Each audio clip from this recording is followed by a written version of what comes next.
A very good morning. You are watching Rajya Sabha television. I'm Smriti Rastogi with breakfast news. Let's begin the bulletin with the top headlines of this morning. International rating agency Moodys upgrades ratings of 9 state-owned firms, BPCL, HPCL, IOC, ONGC and NTPC in list. BJP releases first list of 70 candidates for Gujarat elections. List includes 49 sitting MLAs and 5 Congress rebels. Congress discusses list of probables. Overnight rain improves air quality in Delhi and surrounding areas. Ban on industrial activities continue. Pollution Control Authority questions Delhi government on insufficient public transport. Vice President says there can't be development with glaring inequalities over caste and religion. Calls for debate to push for quota subcategories for equitable reservation benefits. And Sushil Kumar wins gold in men's 74 kilograms freestyle category at National Wrestling Championship. PV Sindhu bows out of the China Open Badminton. Our top focus, a day after international rating agency Moodys upgraded India's sovereign credit rating, the rating of 9 state-owned firms have also been upgraded. Moodys Investors Service upgraded the ratings of Bharat Petroleum Corporation Limited, Hindustan Petroleum Corporation Limited, Indian Oil Corporation, Petronet LNG Limited, Oil and Natural Gas Corporation, National Thermal Power Corporation, NHPC, National Highway Authority of India and GAIL India. While the foreign currency issue ratings of BPCL, HPCL, IOC and PLL was upgraded to BAA2 from BAA3. The outlook on these ratings have been revised to stable from positive. ONGC's ratings have been upgraded to BAA1 from BAA2. Ratings of NTPC, NHPC, NHAI and GAIL India have also been raised to BAA2 stable.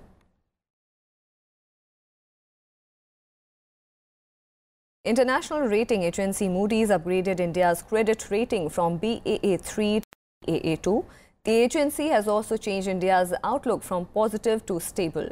Finance Minister Arun Jaitley welcomed the jump in ratings, calling it a recognition of the Modi government's reforms. After close to 13 years, the US-based rating agency Moodys has upgraded India's sovereign credit rating Baa2 from the earlier Baa3. Taking note of the reforms by Prime Minister Narendra Modi, the agency changed India's outlook to stable from positive. It said that economic and institutional reforms will foster substantial growth and help stabilize rising levels of debt.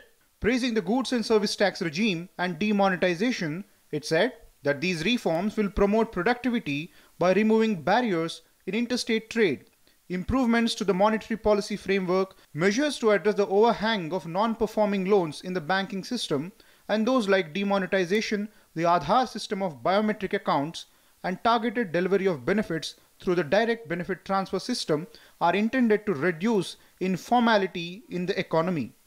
Responding to the statement, Finance Minister Arun Jaitley said the jump in ratings is a belated recognition of reforms in the last few years. He also pledged to continue the reforms while maintaining fiscal discipline. Obviously, it is a recognition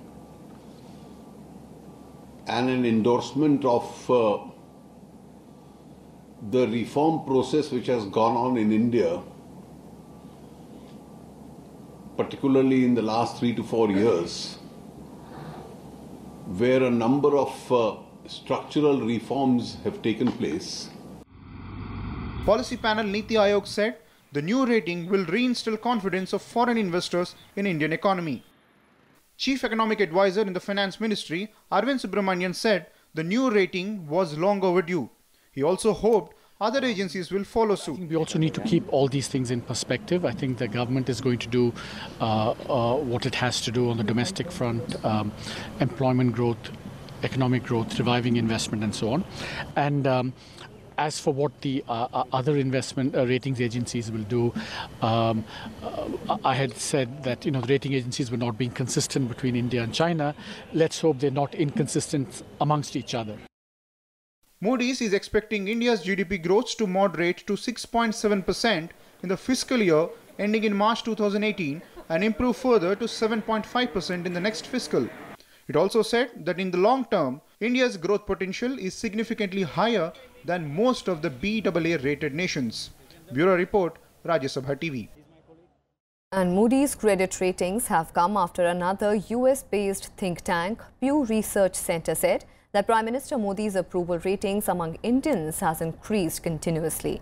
It said that in 2017, 9 out of 10 Indians expressed favourable views about Prime Minister Narendra Modi, a remarkable jump from 7 out of 10 favourable views in 2015. The survey says that demonetization only cemented Prime Minister Modi's popularity. Our correspondent Akhilesh Suman spoke to Bruce Stokes, the director of Global Economic Attitudes at a Washington-based think tank. What is the most important thing of your survey? Well, I think there's a number of striking findings. One is the continued strong favorability of the Prime Minister. 88% of the public have a favorable view of the Prime Minister 3 years into his 5-year tenure. Secondly, that there is an increasing belief that the direction of the country is going in the right direction. 70% say that now. That people feel better and better about the economy. Now, we did the survey before the recent dip in the economy. That may explain some of it, but you have done this survey after 1 year after demonetization. So what was the feeling about demonetization among the people? Well, we asked people about was the availability of cash for daily use a problem in the country. And while 45% said yes, that was actually a relatively low level of concern compared to concerns about corruption or crime or terrorism. So what they wanted about Pakistan? Well, it's interesting. The unfavorability of Pakistan has gone up in our survey in terms of the public's unfavorable view has gone up. 6 in 10 say that they want the military to be tougher in Kashmir. So what was the biggest worry of Indians about? Well, their biggest concern internationally was ISIS terrorism.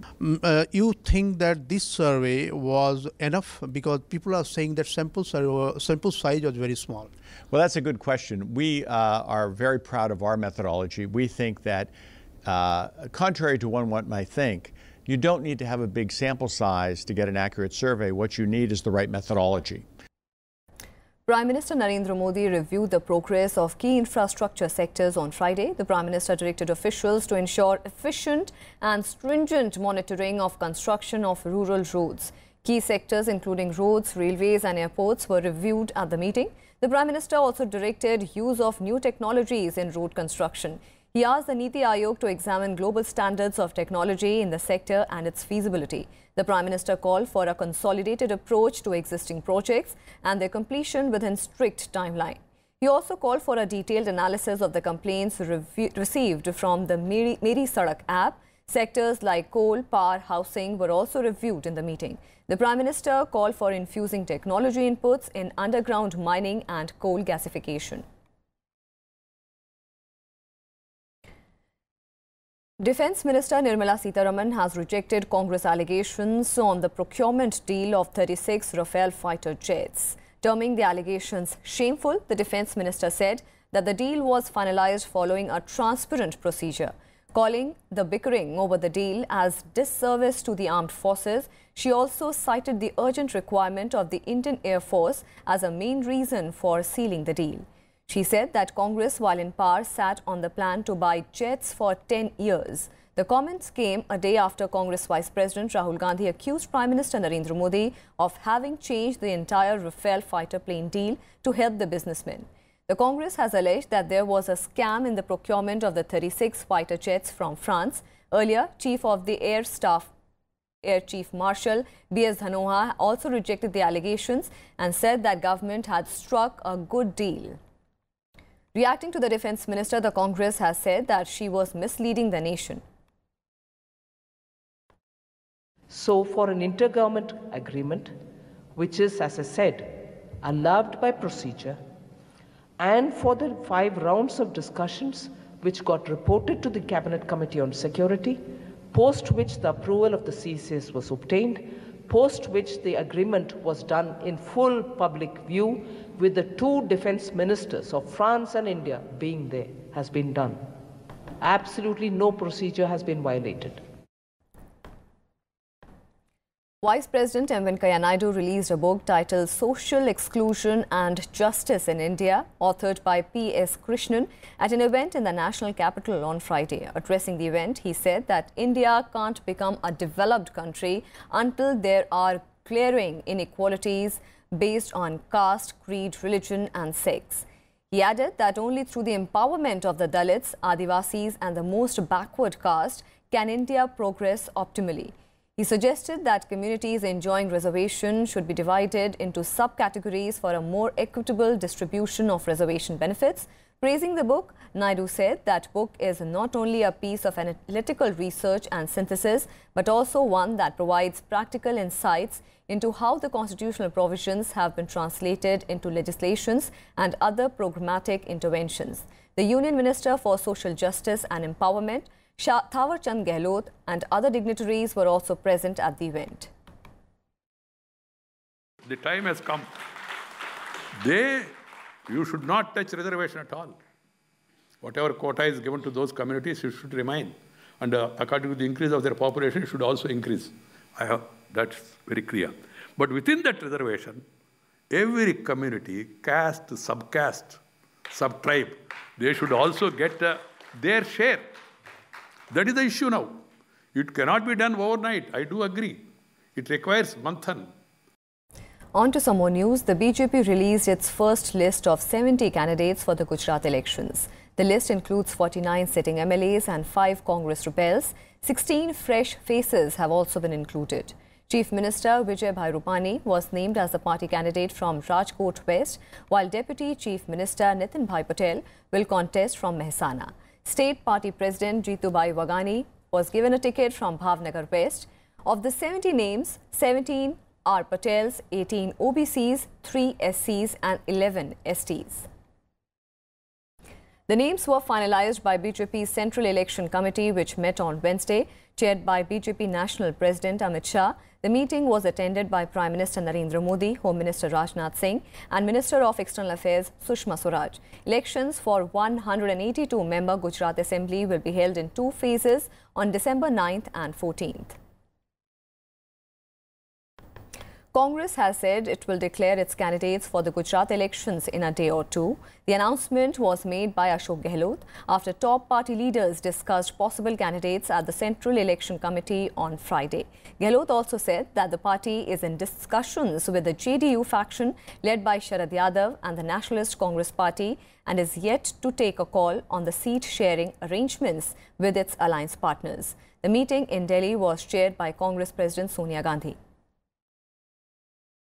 करीब सब सीटों पर discussion हो चुका है क्योंकि हमारे साथ में अलायंस की बात भी चल रही है एनसीपी से जेडीयू से अलायंस की बात भी चल रही है इसलिए हम लोग उस प्रोसेस में है डिस्कशन आज पूरा हो चुका है और फर्स्ट फेज की सीटें जो है वो हम आजकल में कभी डिक्लेयर कर सकते हैं.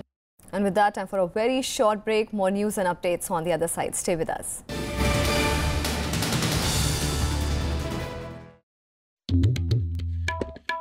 The story we thought we knew. The story of magnificence. The story of battles. Of those who ruled and those who left their footprints. The story charting the course of our past. Talking History on Rajya Sabha TV.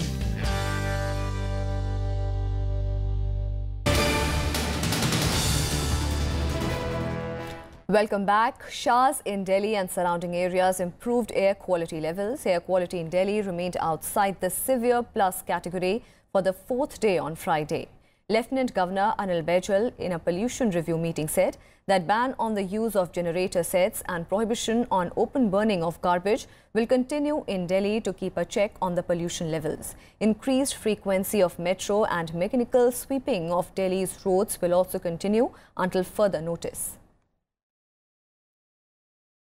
Meanwhile, the Supreme Court mandated pollution watchdog EPCA came down heavily on the Aam Aadmi Party government for not doing enough to supplement the city's public transport. In a letter to Delhi's Transport Minister, the EPCA also questioned his government's decision to implement odd-even scheme even before consulting with the pollution watchdog.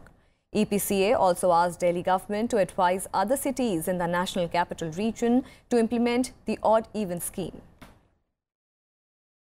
Earlier in the day, the National Green Tribunal lifted its ban on the construction activities in the Delhi NCR and allowed the entry of trucks in the capital, but did not lift its ban on the industrial activities. Meanwhile, the Dean of Diplomatic Corps, who represent over 150 foreign missions in India, met MEA officials to convey concerns over Delhi's toxic pollution levels. Frank Hans Dennenberg Castellonson told MEA officials that air pollution is affecting daily operations at some of the missions and the issue needs to be addressed on an urgent basis. He also informed that due to high pollution levels, many diplomats have been forced to move out of Delhi. On to some more developments. Income tax officials conducted searches at the residence of late Tamil Nadu Chief Minister Jayalalithas on Friday night. The searches at the post-garden residence Veda Nilayam lasted for almost 5 hours. Reports say IT officials searched the office block of the residence and a room used by jailed AIADMK leader VK Sasikala. The CEO of the Jaya TV was present during the searches. IT officials later said that the seizure included a laptop. Friday's search comes days after multi-city searches in 187 locations linked to 10 income tax assessee groups, including those linked to Sasikala. While Sasikala supporters allege political vendetta, Jayalalithas' niece said the raids were conducted without notice. This house has been under the care of the state government for more than 5 months. And without summons, without any intimation, when they barge in during such an odd hour into the house, it's very suspect. They want to crack down on political opponents because they're very insecure of the growing popularity of Mr. TTV Dinakar and Madam Sasikala. I was not informed. No notice was issued to me on the grounds that I am a legal heir and we are responsible for whatever happens here in some way or other. The Karnataka Assembly has unanimously passed the SCST promotions bill. The bill ensures reservation in promotions for government employees belonging to scheduled caste and scheduled tribes. The bill was necessitated after the Supreme Court ruled that the state does not have powers to provide reservation in promotions to the backward classes. This was in context of the case of B.K. Pavitra and others versus Union of India and others. The court said there is a need to understand the inadequacy of representation, backwardness and overall efficiency to provide reservation. The court had also set a 3-month deadline for revising the seniority list of the employees in different departments. The bill will now have to be passed by the Vidhan Parishad, after which it will need the governor's nod to be made into a law. The Madras High Court has directed the centre to inform it about the status of the transgender bill pending in the Parliament. Voicing concern over the plight of the transgenders, Justice N. Kirubakaran said that centre to take a decision on the passage of the bill at the earliest because the transgenders were suffering. He directed the central government to inform the court on the follow-up action to be taken to make the Transgender Persons Protection of Rights Bill 2016 a law. The Rights of Transgender Persons Bill 2014 was passed by the Rajya Sabha in 2015 but has been pending in the Lok Sabha since February 26, 2016. This proposed act of the Parliament seeks to help extend constitutional rights and end the discrimination faced by transgenders. And now the news about the film Padmavati. Rajput organizations escalated their protest ahead of the film's release on December 1st on Friday. Fringe groups also threatened to cause physical harm to lead actor Deepika Padukone. Protests against Sanjay Leela Bhansali's film Padmavati took a violent turn on Friday, with protesters firing shots in the air and brandishing swords outside Chittorgarh fort. Activists from different groups alleged that the film had insulted the 16,000 women from other castes who reportedly committed Johar during Alauddin Khilji's invasion. ये अनिश्चितकालीन धरना 7 दिन तक के लिए लागू किया था। आज हमने सरकार को अल्टीमेटम दिया था 16 तारीख तक वो कोई निर्णय करेंगे, लेकिन सरकार की तरफ से हमें एक भी कोई आश्वासन अभी तक आया नहीं है। उसी धरने के अंतर्गत आज हम लोग सब मिलकर पाटन पोल का फर्स्ट गेट हमने बंद किया है। Rajput organizations called for a nationwide bandh on December 1st on the day of the film's release. Members of the film fraternity also urged protesters to watch the film before its release. Sanjay Leela Bhansali साहब ने कहा कि मैं film दिखाने को तैयार हूं और उन्होंने सेंसर बोर्ड को भी इस बात को लिखा है कि मैं परमिशन चाहता हूं कि जिस समाज को ये महसूस हो रहा है कि उसकी भावनाएं आहत हुई हैं तो उनको फिल्म दिखाने के लिए वो तैयार हो गए हैं। Actor Deepika Padukone was given special security after a Rajput fringe group threatened her with physical harm. Security has been tightened outside director Sanjay Leela Bhansali's residence in Mumbai. Rajput group the Karni Sena also taking offence to Deepika's statement that the film will be released. इस तरह से अगर भड़काया जाएगा तो क्या वो राष्ट्रपति हैं जो हमें हुक्म दे रही हैं, वो हमें भड़का रही हैं। आपके मार्फत मैसेज देना चाहता हूं, मत भड़काओ हमें, ये फिल्म नहीं लगने दूंगा। A fresh plea has been moved in the Supreme Court to remove alleged objectionable scenes and registration of an FIR against the makers of the film. The court has agreed to hear the plea. The Apex Court has already refused to stay the release of the movie. Earlier this year, Sanjay Leela Bhansali was roughed up by members of the Karni Sena during the Jaipur schedule of the film's shooting. The set of the film was also vandalized twice in Jaipur and Kolhapur. Bureau Report, Rajya Sabha TV. On to international news. Zimbabwe's President Robert Mugabe has dug in his heels despite his own party, ZANU-PF party, now joining growing calls for him to resign. ZANU-PF branches in all 10 provinces met on Friday and also called for Mugabe's wife Grace to resign from the party. War veterans, until recently loyal to the 93-year-old president, and liberal groups have also urged to quit. The anti-Mugabe protest march will be held in the capital Harare. Military and Mugabe's party have offered support to the rally. Meanwhile, Mugabe appeared in public on Friday for the first time since the army took charge, opening a graduation ceremony at Zimbabwe Open University in Harare. Mugabe sacked Vice President Emerson last week, apparently to pave way for his wife Grace Mugabe to take over the presidency instead. The military says it was engaging with Mugabe and would inform the public on the outcome of the talks. I try to use the constitutional route because obviously a coup attracts the attention and sanctions from SADC, from the African Union, from the international community. But to all intents and purposes, this is a military takeover, which is likely to lead to a transition. Whether or not this transition will be democratic or not is another question altogether. And a look at other developments from around the world in World Wrap.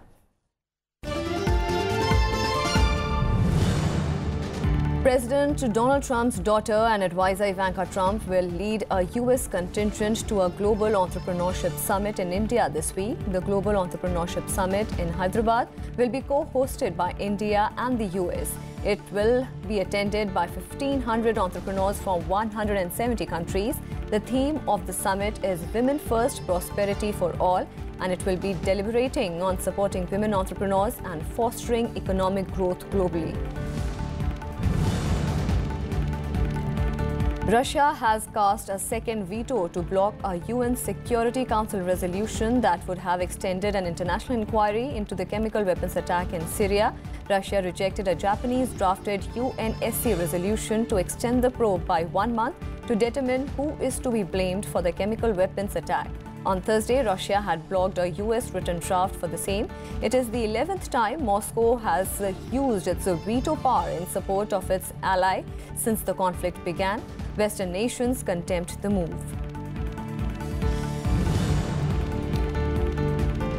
A special envoy of Chinese President Xi Jinping on Friday met with the closest aide of North Korean leader Kim Jong-un. Song Tao, head of Chinese Communist Party's National Department, met Choi Ryong-hee, a vice chairman of Workers' Party of Korea, in Pyongyang. Song's visit comes a week after US President Donald Trump had talks with Xi in Beijing and said they agreed to increase economic pressure until North Korea abandons its reckless and dangerous path. And now on to sports. Ace Indian wrestler Sushil Kumar has clinched a gold medal in the men's 74 kilograms freestyle competition of National Wrestling Championship in Indore.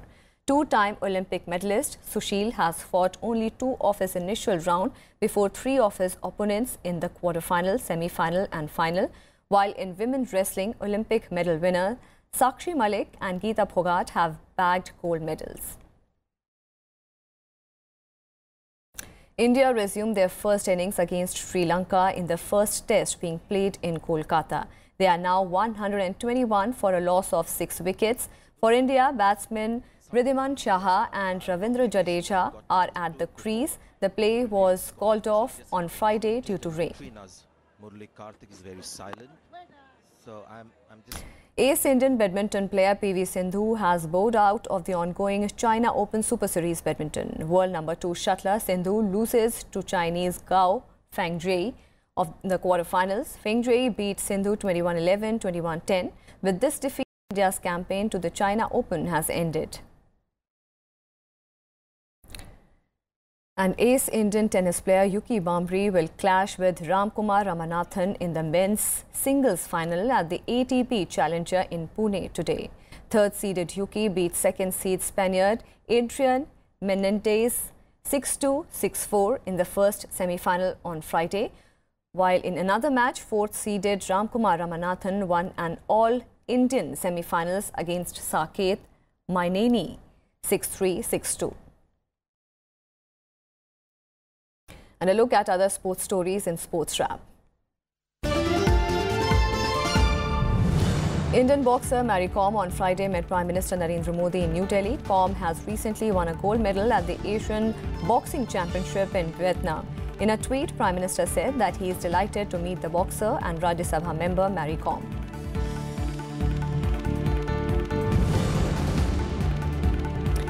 The anti-doping disciplinary panel of NADA has banned Indian wrestler Sandeep Tulsi Yadav for 4 years for a failing dope test.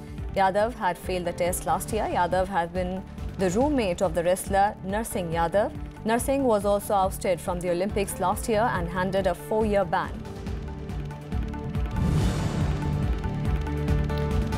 The International Cricket Council banned Pakistan's off-spinner Mohammad Hafiz from bowling in international cricket with immediate effect. The ICC decided that his bowling action was illegal in the third ODI against Sri Lanka last month.